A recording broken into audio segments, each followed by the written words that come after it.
Islam, and greetings.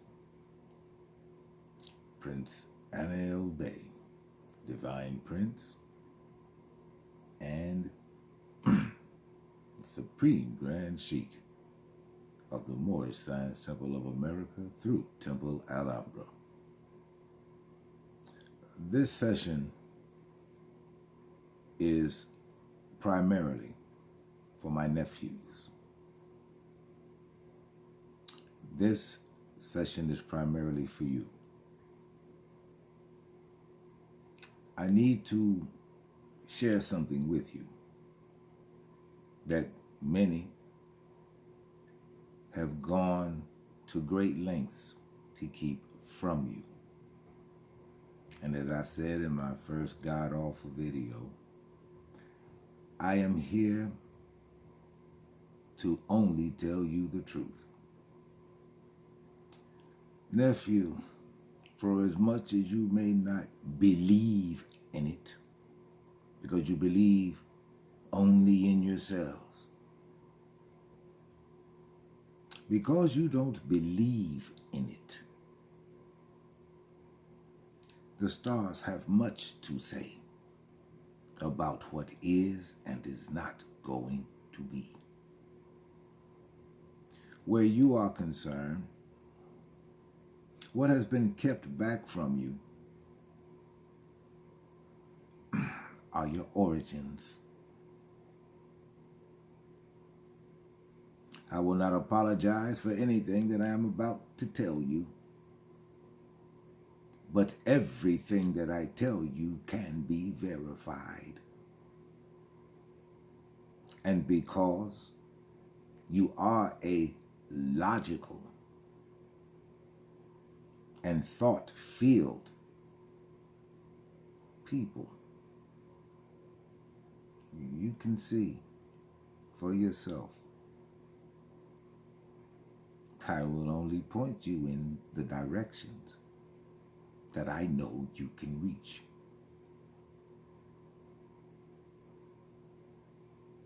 And as Supreme Grand Sheikh of the Moorish Science Temple of America and Prince of the Moroccan theocratic realm,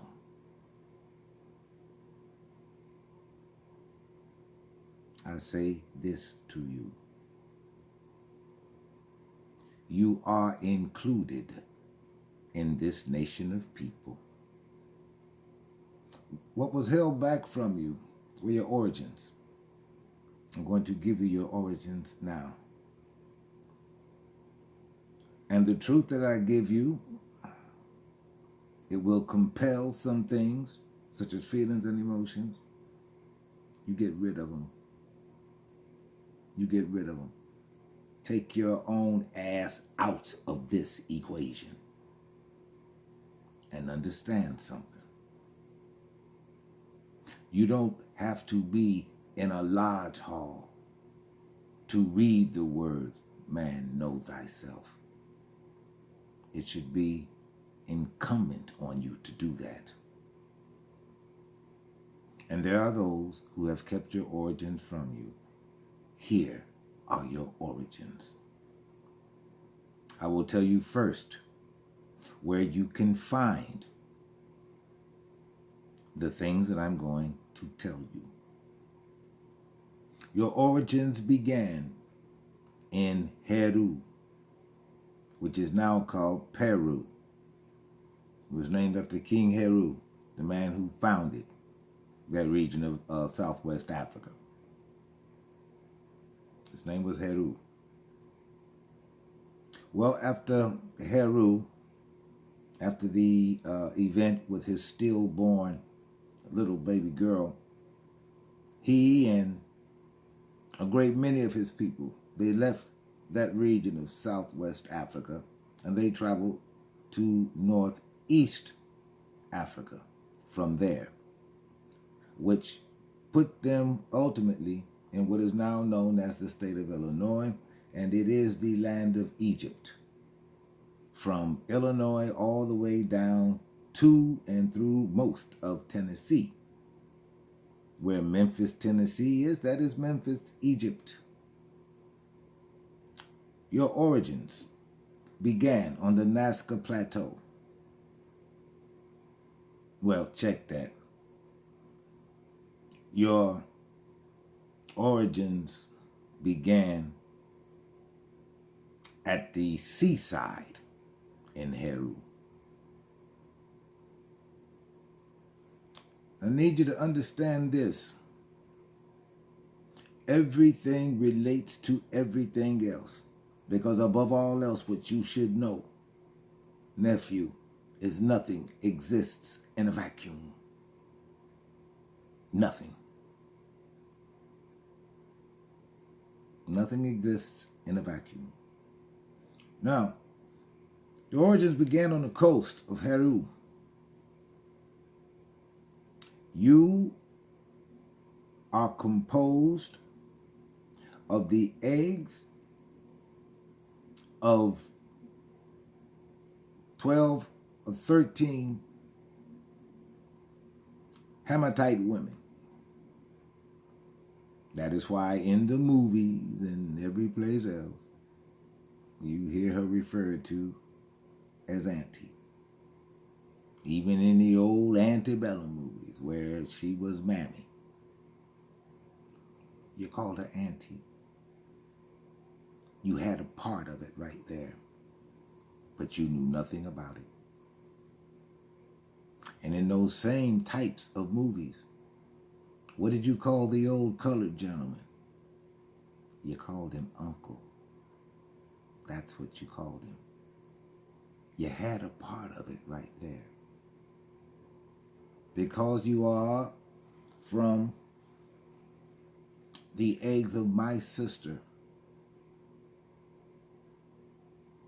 that does make me your uncle. Now, that's only part of your makeup.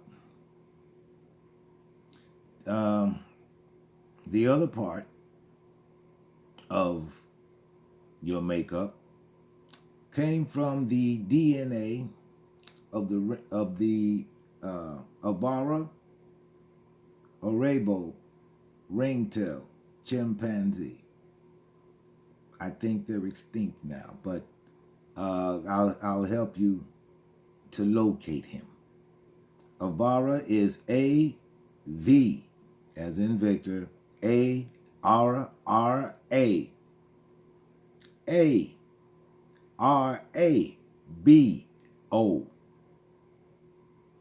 Ringtail, R-I-N-G-T-A-I-L.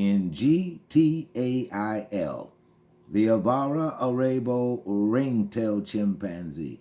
You have a splice of his DNA in you. Have you never wondered why you are the only race of people who have to wash their hair every day? Have you never pondered that? Because if you don't, you've been to the zoo. You've been to the zoo, and you've been to the monkey house. When you see the two of those simians sitting on that branch, and one is picking nits off the other, eating it, the polite term is they're grooming one another. However, that is why you get them. It is in you. It is in you. Now, there are those, and these people do exist. Let me dispel this nonsense now that NASA and the rest of the world has imbued you with. First, there is no such place as outer space. There is a dome over the earth. The earth is not a spinning ball. And there are other dimensions that can be accessed on this plane. And these planes are populated. And currently, with your stage of knowledge, you couldn't even fathom the dimensions from which they come. That's why you try to reverse engineer, their simplest mode of conveyance. That's high school technology that you back engineer. But at any rate, these people were there. These people were there when you were created. And pictoglyphs of your creation and the elements involved in your creation, they are all laid out in pictoglyphs on the Nazca Plateau in Peru. Now, the end product is going to be etched in a mountainside. And what you are going to see is a figure that looks like a man. What you're going to see also on the Nazca Plateau is you're going to see a spider. You are going to see a picture of that Abara arabo ring-tailed chimpanzee. Its tail will have concentric circles. That is the symbol for the Abara arabo ring-tailed chimpanzee. It's just rather difficult to hold that beam steady when you're hovering so far above the earth.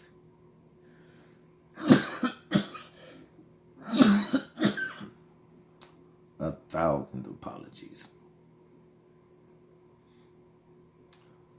But that is where your origins are. It was a momentous time. Those who stayed in Heru, after King Heru, his family, and most of the Heruvians, the region, it had its name changed as well. The people who stayed behind, yes, they were lovers of King Heru and all.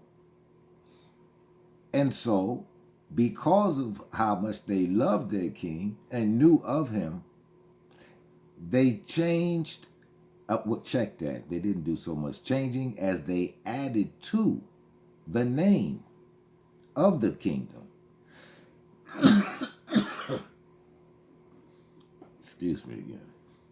When they added to the name, what they added to the name of the kingdom was the Arabic term for peace, which is Salim or Salam. And so Heru ultimately became Heru Salim. It became Heru Salim. And through the years and the conquering and all the rest of that stuff by the church, Salim was taken off, and then the church put a P instead of leaving the H, or the symbol that, would act as an H in front of Heru. So the church put P in front of it and changed it to Peru after the conquistadors finished with it in the name of the church. But at any rate, that is the site of your origins. Now, as you grew, I'm going to tell you why you were created, because I was just about to get ahead of myself. The reason you were created was because when King Heru left, he also took with him labor forces and everybody else who wanted to go on this sojourn with the king. And so there was no one to do the manual labor. We also got so cerebral that we didn't want to do any manual labor. So one of my ancestors decided, I know, let's create a slave race. Well, that sounded like a right fine idea. And that is how you came to be. Because at that time, those people, they thought manual labor was the name of a Mexican immigrant. They were not even on speaking terms with that term because there were people to serve them. After you came, we needed a way to control you. And so our scientists, who were instrumental in your creation, they came up with a mineral that would control you. That mineral could be found at that time in the land of the Zamzummim, which would be north and west. And it took a while to bring it back. It's gypsum. Gypsum. Now, because those scientists knew the properties, we'll call them, of gypsum, they were master scientists. They were master scientists. And because they knew the properties of gypsum, I'm going to share the properties of gypsum with you. Today, when you construct dwellings and such, you will use drywall. Drywall is nothing more than gypsum. In the old days, we used to call it gypsum board when it first came out. Gypsum board. Because walls used to be actually constructed, made of lath and plaster, had fire blocking in it. Your building has become shoddy. But what we knew about gypsum is gypsum has properties. And the properties of gypsum, when people are exposed to it for a protracted period of time, I don't know, let's say you build a house with it. Because what we did was we built their dwellings where they would go, after training or after service, they go back to their gypsum dwellings. What we knew about gypsum was gypsum, when human or human-like entities, anything with life, is surrounded by gypsum, gypsum creates family tension.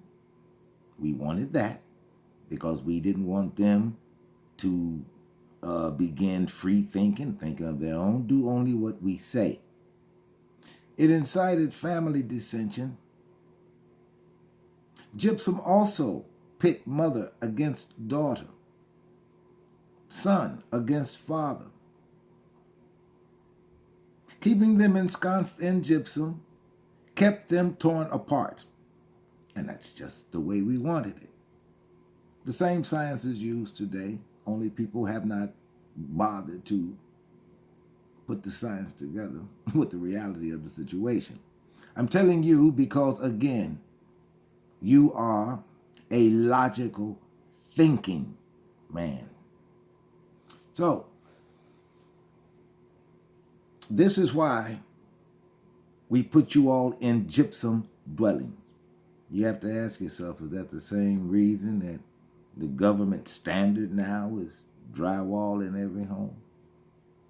And take a look around at the results of having entire families surrounded by gypsum. Somebody knows the power of gypsum. It's in every home now. Why? And then they scared people with lead paint. These, my nephew, are things I want you to seriously consider and think about. Because when you do, you will bring it all the way down to its minutia. I want you to think. I want you to think. After we got you all relatively trained, what we noticed was that for the sake of this session, I'll use the word subequatorial because there is no equator. It doesn't exist. That subequatorial sun, and they were exposed to it all day, every day. They contracted leprosy. And we noticed that. And because we are a kind and loving people, we took that into consideration. This is not good for them. This is not healthy for them.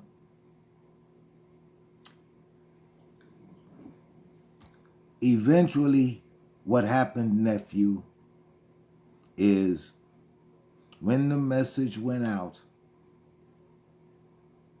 we were moving you to a place within the empire that was more conducive to your skin. We transported you to Albion. Albion is now called England. A little about the transportation system that was built especially for you. The entrance portal can be found on top of Amaru Muru in Peru. AMARUMURU.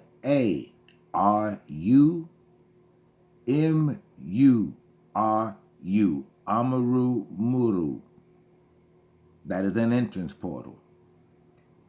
Among the first things you're going to notice when you look at that entrance portal is you're going to notice that the edges of that rock, the doorway, it was not hewn out with a hammer and chisel.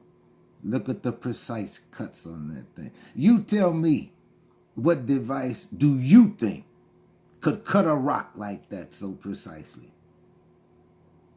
Mind you, in an age where your minds will not allow you to put technology that is beyond your own by a people who are not of you. Understand this, nephew. You are not the shit. I'm glad you have that pride. You keep it.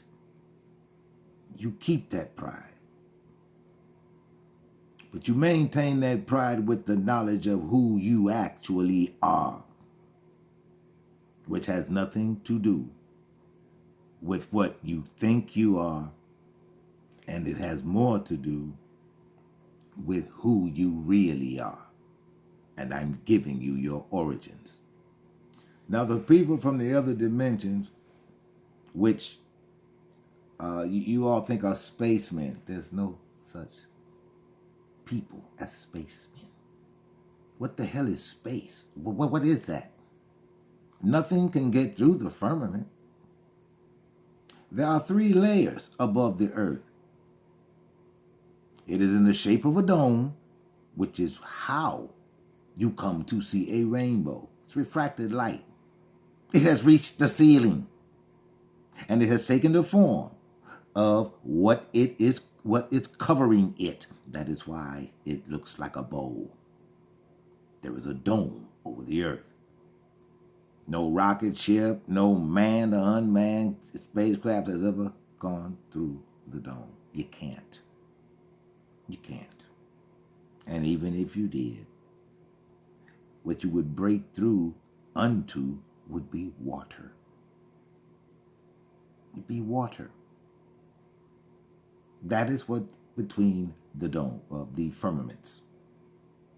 And if you were to survive the waters up in the heavens, then you'd have another firmament to break through. And do you know what you would find if you were to break through that third firmament? That third firmament. Nothing. Nothing. No stars, no sun, no moon, nothing. Nothing. It is black out there. It is not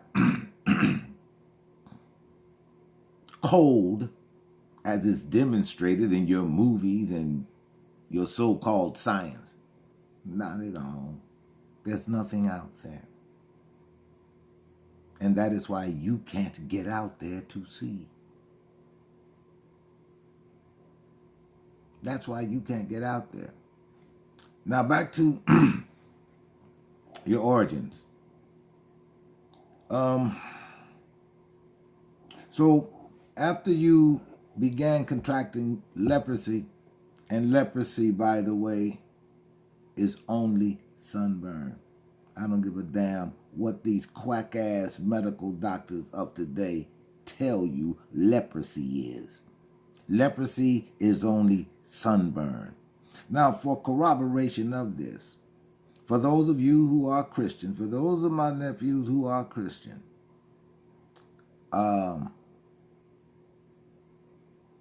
you need to read that section of the Bible. It is in the Old Testament. In it, you will read all about it. And if you haven't thought of it, by the time this session ends, I will share with you what I'm talking about, because it's there for you to see. At any rate, well, I may as well tell you now. It is that section in the Old Testament where it talks about leprosy.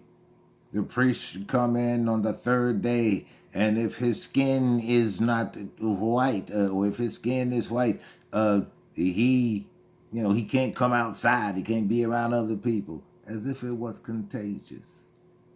It's sunburn.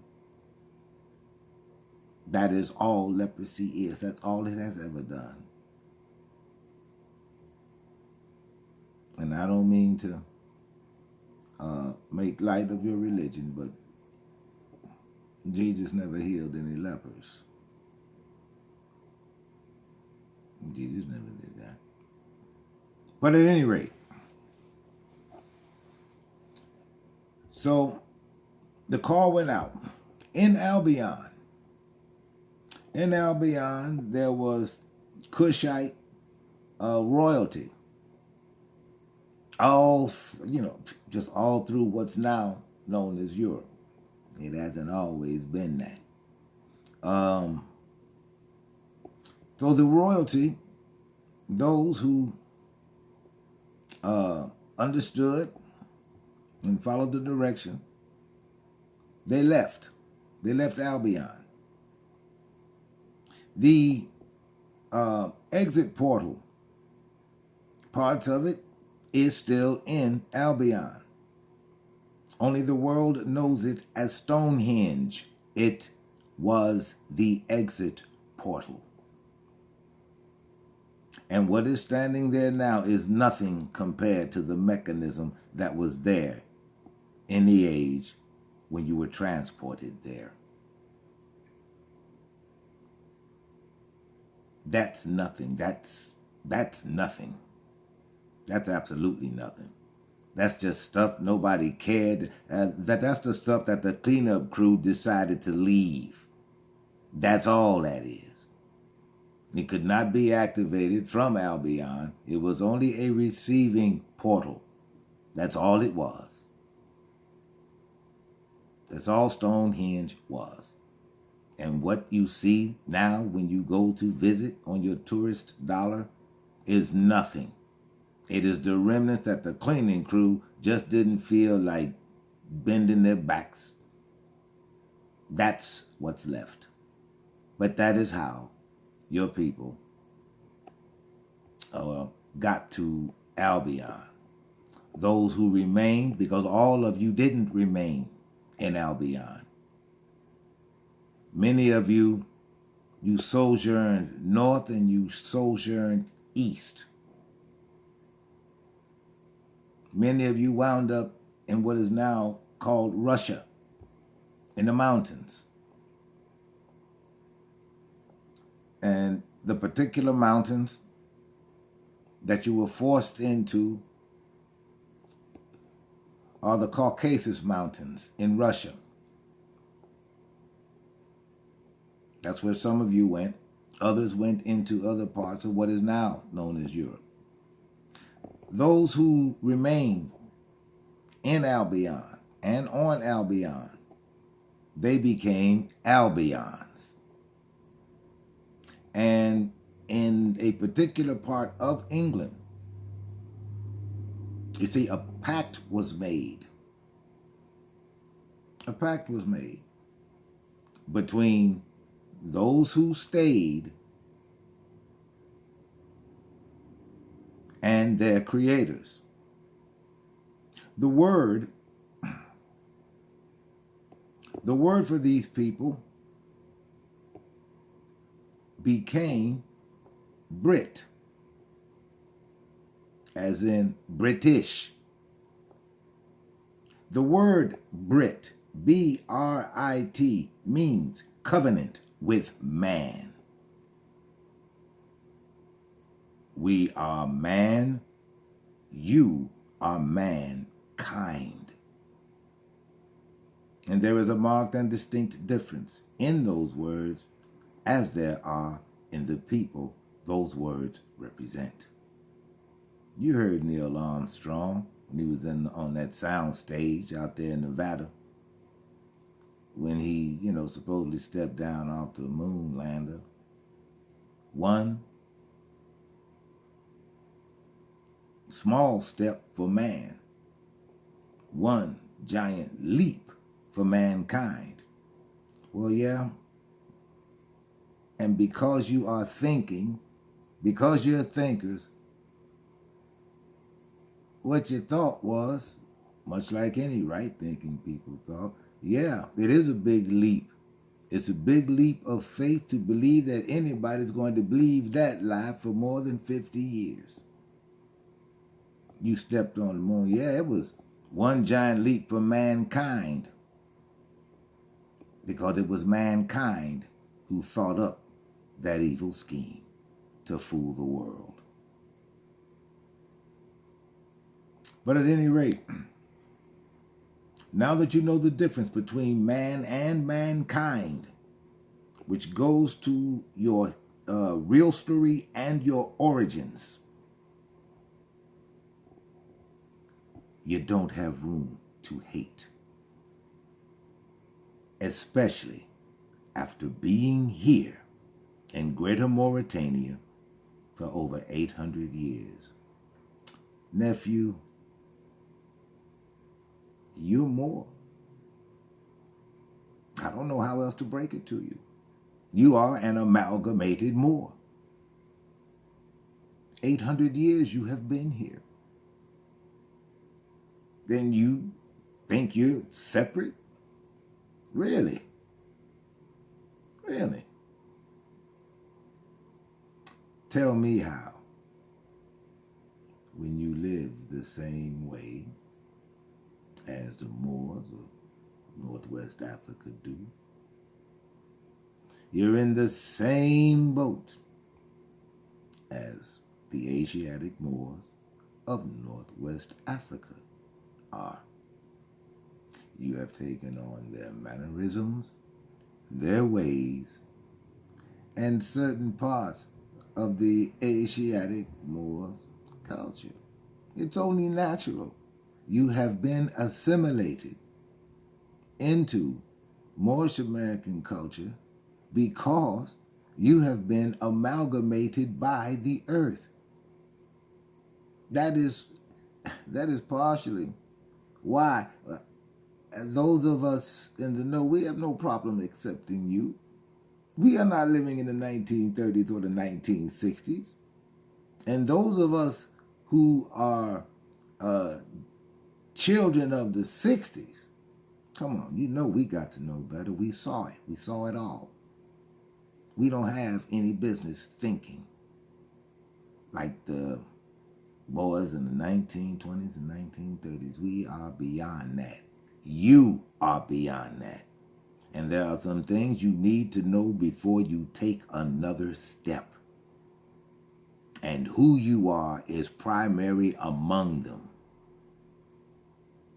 Now, if you catch feelings behind this, I could give a shit. That means you are not mature enough to handle the truth. That's all it means. But this is the age of Aquarius, when all that was hidden will now be revealed. There will be a part 2 to this.